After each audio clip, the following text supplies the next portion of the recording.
আসলে দুইটা বিষয় ছিল। একটা বিষয় হলো টেক্সট বই ছাপাবার ব্যাপারে বিভিন্ন সেখানে টেক্সট বইটা 1 জানুয়ারিতে আমাদের দেওয়ার কথা, কতগুলো তো আমরা অলরেডি অর্ডার দিয়েছি, আরেকটা কয়েকটা শ্রেণী ছিল।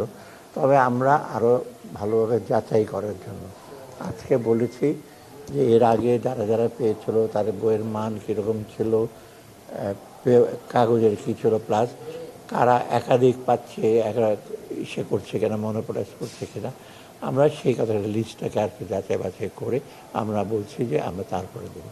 আজকে সেটা উইথড্র করা হয়েছে, আমরা কিছু এই ব্যাপারে সিদ্ধান্ত নিইনি।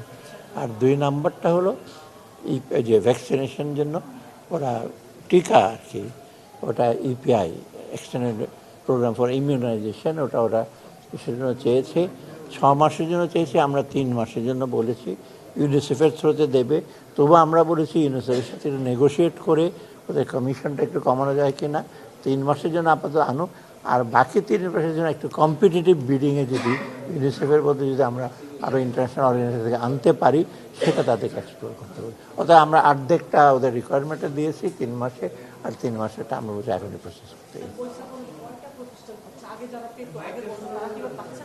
অনেকগুলোর নাম আছে, আজকে ওটা নিয়ে আমরা দিকে তাকাই নাই। আমরা হচ্ছে এটা লিস্ট আবার যাচাই বাছাই করে আমাদেরকে বলেন আগে কারা কতটা পেয়েছে, এবং বিশেষ করে আগে কটা পেয়েছে যাদের ব্যাপারে কিছুটা অনিয়মের আমরা মাঝে মাঝে সংবাদ পাই, টেক্সট বই ইসে করে নাই, আর একজন একটা অর্ডার নিয়ে বাকিগুলোটা নিয়ে নিয়েছে, সেগুলি কিছু কিছু অভিযোগ আছে, সেই প্রতিষ্ঠানগুলো আইডেন্টিফাই করতে বলেছে।